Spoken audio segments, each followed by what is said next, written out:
Winter settles over the city of Tehran in the early months of 1946, and the streets carry the quiet tension of a war that has technically ended but has not truly disappeared. Markets reopen beneath pale sunlight while carts roll through narrow roads, lined with old stone buildings, yet soldiers from foreign armies still stand watch in places far from their own homelands. The Second World War has officially ended only months earlier, and across Europe, cities still lie in ruins while exhausted nations begin the slow process of rebuilding. But in Iran, the war has left something behind that cannot easily be repaired. A fragile political balance overshadowed by the presence of powerful allies who once promised to leave. During the war years, British and Soviet troops had entered Iran together, claiming the mission was necessary to secure supply routes and prevent German influence from spreading through the region. Railways carried weapons and fuel northward toward the Soviet Union while Allied convoys crossed the deserts and mountains in an endless stream of trucks and trains.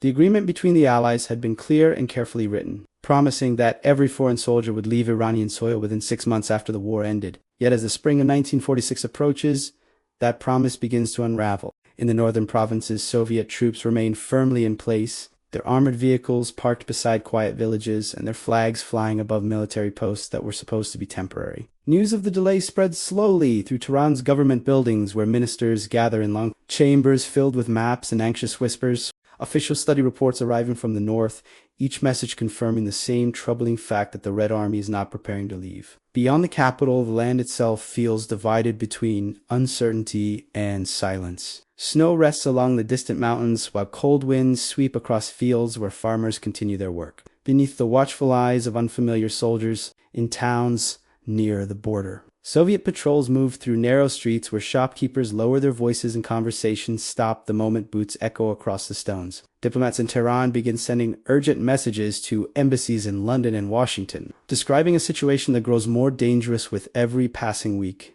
At first, the dispute seems like a regional misunderstanding, another minor complication in a world already exhausted by years of war. But beneath the surface, a deeper struggle is beginning to take shape. The great alliance that defeated Nazi Germany is slowly cracking apart, revealing suspicion and rivalry that had been hidden during the shared fight against a common enemy. Leaders in the United States watch events in Iran with growing concern, aware that the Soviet Union now commands enormous influence across Eastern Europe and large parts of Asia. The refusal to withdraw from northern Iran raises a troubling question that echoes quietly through diplomatic circles. If one promise can be ignored, what will stop the next demand from coming somewhere else in the world? For the people of Iran, the stakes are immediate and deeply personal. Their country stands at the crossroads of empires, rich in resources and positioned between powerful neighbors whose ambitions stretch far beyond its borders. Inside government offices lit by yellow lamps late into the night, Iranian officials search desperately for a path that will preserve their sovereignty without provoking a confrontation they cannot win. Beyond those walls, the city continues its ordinary rhythm. Children walk through crowded bazaars, merchants bargain beneath hanging lanterns, and the call to prayer rises above the rooftops as it has for centuries. Yet beneath the familiar sounds of daily life, a quiet storm is forming. In the frozen northern province of Azerbaijan, events are already unfolding that will soon draw the attention of the entire world. What begins as a dispute over troop withdrawal will soon become something far greater. It will become the first true confrontation of a new era, a conflict that marks the beginning of a long and dangerous rivalry between the most powerful nations on earth. If you value stories that go beyond headlines and reveal the forces shaping nations, you are in the right place. At Polity Pictures, we explore the power, strategy, and history that define our world. Subscribe and stay with us as we uncover the stories that governments rarely explain and textbooks rarely simplify, because understanding power is the first step to understanding the future. Far to the north of Tehran, beyond long stretches of mountains and winter fields, the city of Tabriz awakens beneath a sky heavy with cold clouds. Stone houses crowd along winding streets while narrow markets fill with the smell of bread, spices, and wood smoke rising from morning fires. For centuries, this city has stood as one of the great crossroads of northern Iran, a place where traders, travelers, and empires have passed through the same ancient gates. Now, in the uncertain months after the war, a different kind of power begins to shape its future. Soviet troops remain stationed across the province of Azerbaijan, their armored vehicles parked near government buildings and railway stations. Their presence is quiet but unmistakable. Uniformed soldiers patrol roads leading out of the city, while supply trucks rumble past rows of shops that once served only merchants and farmers. Within this guarded landscape, a new political movement begins to take form. Posters appear on walls calling for reform and autonomy, printed with bold lettering that promises justice for the Azerbaijani people. Meetings are held in crowded halls where speakers rise before cheering audiences and speak of a new future for the region. At the center of this movement stands a political organization known as the Azerbaijan Democratic Party. Its leaders declare that the people of the province deserve greater control over their language, their culture, and their local government. In December 1945, the movement takes a dramatic step. Inside a government building in Tabriz, beneath banners and portraits of revolutionary leaders, the creation of a new authority is announced. It is called the People's Government of Azerbaijan. Crowds gather in the streets to witness the declaration. Men raise flags while loudspeakers broadcast speeches across the square, their voices echoing through the cold winter air.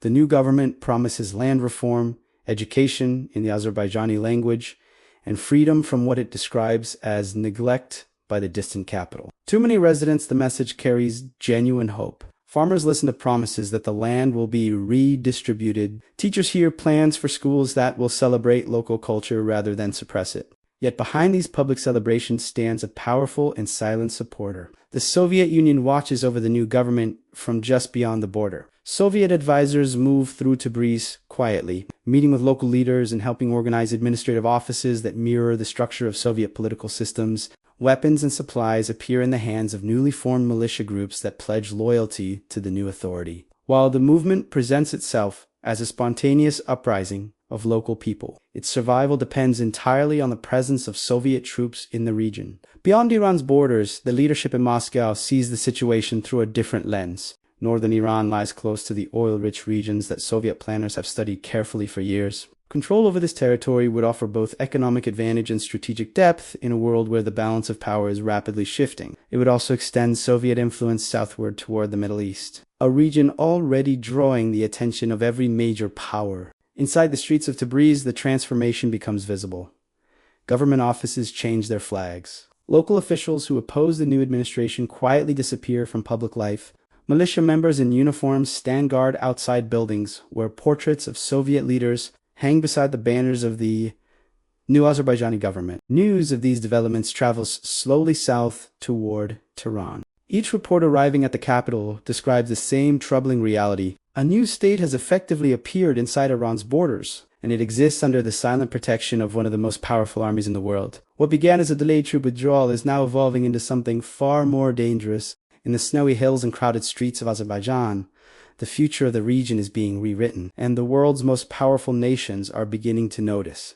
Far to the north of Iran, beyond the mountains and frozen plains, decisions about Azerbaijan are being shaped inside the vast halls of the Kremlin. Snow falls quietly across Moscow while lights burn late into the night behind the thick walls of government buildings. Within those guarded chambers, the leadership of the Soviet Union studies maps of the Middle East spread across long wooden tables. The war in Europe has ended, but for Joseph Stalin, the struggle for influence has only begun. The Soviet Union has suffered unimaginable losses during the war. Entire cities have been destroyed and millions of soldiers and civilians have perished in the fight against Nazi Germany. Yet the victory has also brought opportunity. Red Army forces now stand across much of Eastern Europe, and the Soviet government is determined to secure its borders with a ring of friendly territories. Iran appears on those maps as a region of particular importance. The northern provinces lie only a short distance from Soviet territory. Beyond them stretch routes leading toward the Persian Gulf and the wider Middle East. Beneath the soil of Iran rests vast reserves of oil,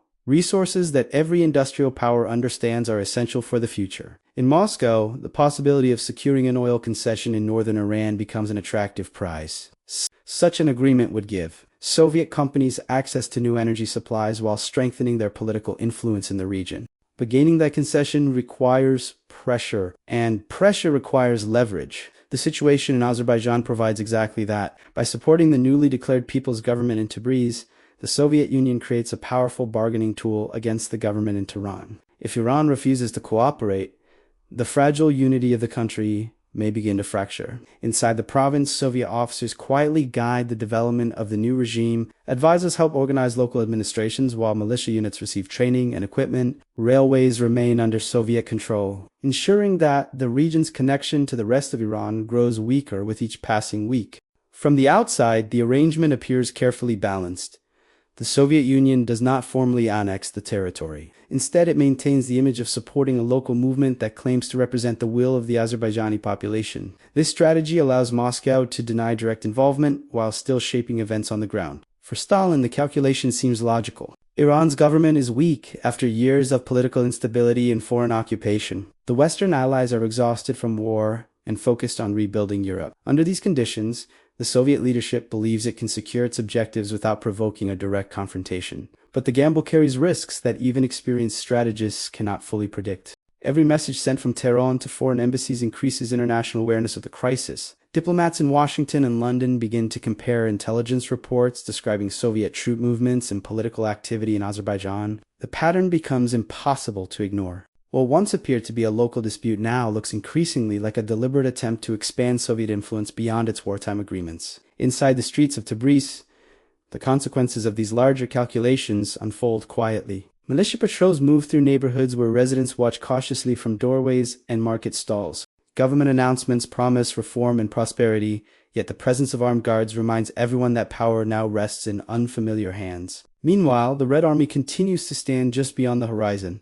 Its base is scattered across the northern landscape. Their tanks remain parked beside railways and supply depots. Their soldiers continue to patrol roads that should no longer belong to them. Across the world, another power begins to watch these developments with growing determination. In Washington, a new president studies the reports arriving from Iran, and soon the careful gamble unfolding in Azerbaijan will meet a response that changes the direction of the crisis. Across the Atlantic Ocean, the city of Washington stands beneath the gray skies of a new and uncertain peace. Government buildings rise along wide avenues where officials move quickly between offices carrying folders filled with reports from distant corners of the world. Among those reports are urgent messages describing the growing crisis in northern Iran. Inside the White House, President Harry Truman studies these developments with increasing concern. Only months earlier, the United States and the Soviet Union had stood together as allies against Nazi Germany. Their armies had fought on opposite sides of Europe, but toward the same goal. Now that shared purpose is beginning to fade.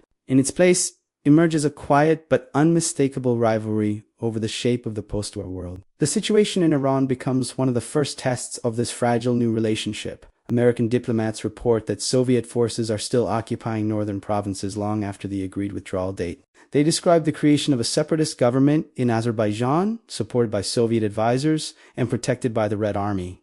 For Truman and his advisors, the meaning of these reports is difficult to ignore. If the Soviet Union can pressure Iran into surrendering territory or resources, other nations may soon face the same demand.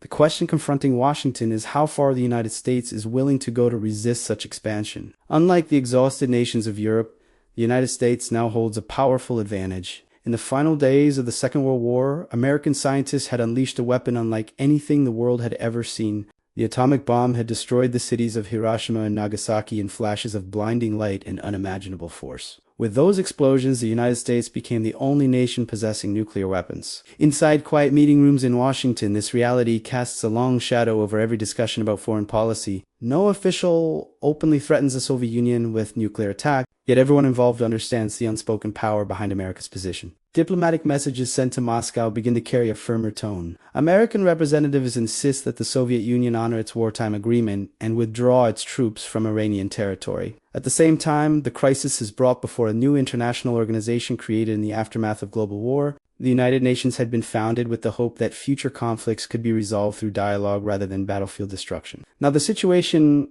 in Iran becomes one of its first major challenges. Delegates gather in large assembly halls, where translators repeat every speech in multiple languages.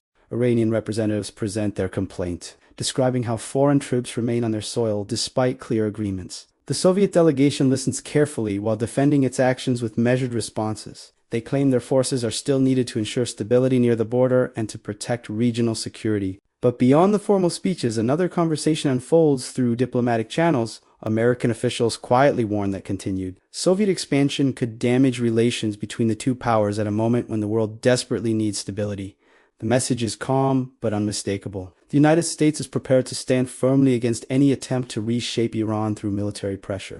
As weeks pass, the tension grows heavier. Newspaper headlines across the world begin to speak openly about a possible confrontation between former allies. In Tehran, government officials wait anxiously for signs that the crisis might finally move toward resolution. Meanwhile, in the north, the Soviet army still occupies its positions, and the separatist government in Tabriz continues to operate under its protection. The balance between diplomacy and confrontation becomes increasingly fragile. For the first time in history, two global powers face one another in a struggle shaped not only by armies and alliances, but by the silent presence of nuclear weapons. The world has entered a new era, and the outcome of the crisis in Iran may determine whether that era begins with cooperation or with conflict. In the capital of Iran, long nights stretch across government buildings where lamps glow behind tall windows and the weight of the crisis presses on every decision. The country faces a dangerous reality. To the north stands the Soviet Union with one of the largest armies in the world. To the west and across the oceans stand powerful allies who offer support but cannot fight this battle on Iranian soil. Between these forces, the government of Iran must protect its independence with careful calculation rather than military strength. At the center of this effort stands Prime Minister Ahmed. He is an experienced politician, known for patience and quiet strategy in moments when others might choose confrontation. Inside his office, he studies reports arriving from the northern provinces while advisors debate possible responses. Some argue for direct resistance against the separatist government in Azerbaijan. Others warn that any military action could provoke a conflict. Iran is not prepared to fight. Kavam chooses a different path. Instead of sending soldiers north,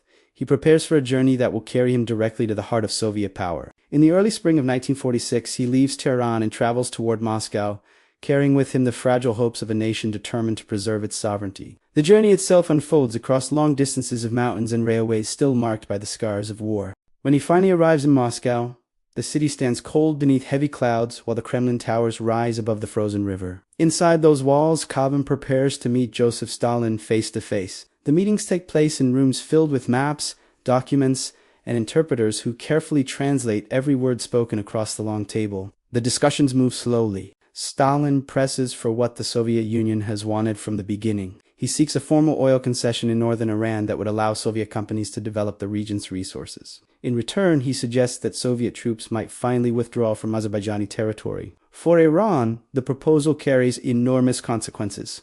Granting such a concession could open the door to permanent foreign influence over a vital part of the country's economy. Yet rejecting the demand outright might prolong the Soviet occupation and strengthen the separatist movement already growing in the north.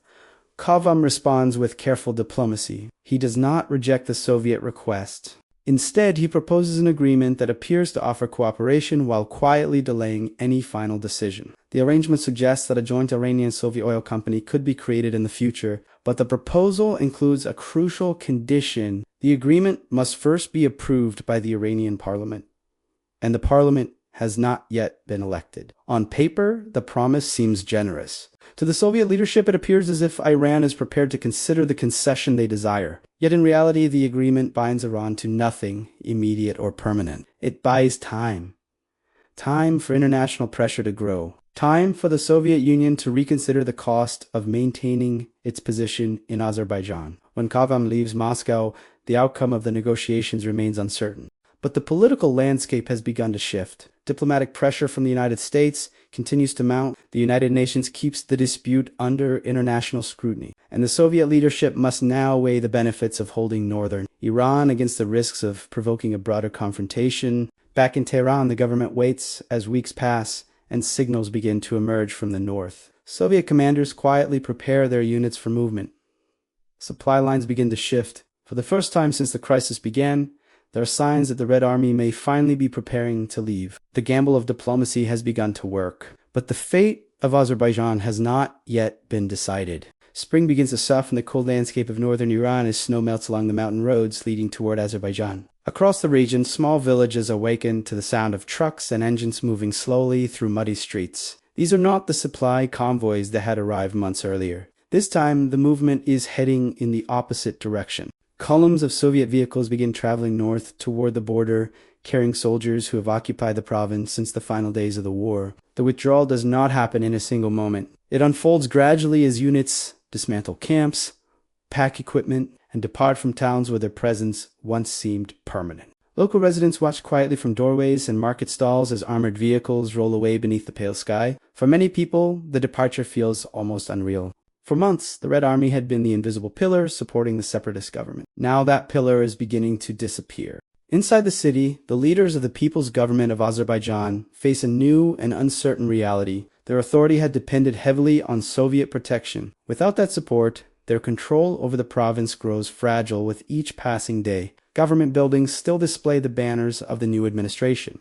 Militia members continue to patrol streets wearing uniforms that had symbolized confidence only weeks earlier. Yet beneath the surface, the atmosphere has begun to change. Rumors spread quickly through crowded markets and tea houses. People whisper that the Red Army is leaving. Some wonder whether the government in Tehran will soon return.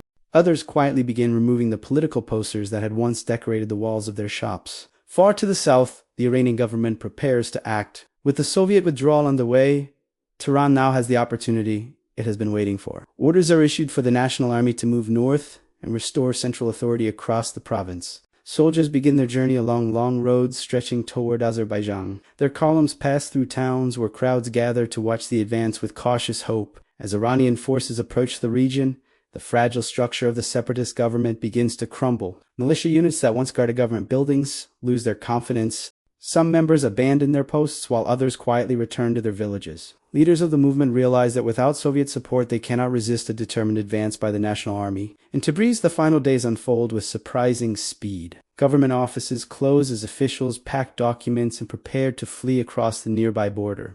By the time Iranian troops enter the city, the authority that once claimed to rule Azerbaijan has already begun to vanish. Residents step cautiously into the streets as the soldiers arrive. Flags representing the central government appear once again above buildings that had changed hands during the months of crisis. The return of Iranian control brings relief to some and uncertainty to others. For many people, the past year had been filled with promises, propaganda, and political upheaval. Now the experiment of an independent Azerbaijani government dissolves almost overnight. Within weeks, the entire structure collapses. The leaders who had declared autonomy disappear into exile or retreat into private life. Militia groups disband as their weapons are collected and their authority fades. Across the province, life slowly returns to its familiar rhythms.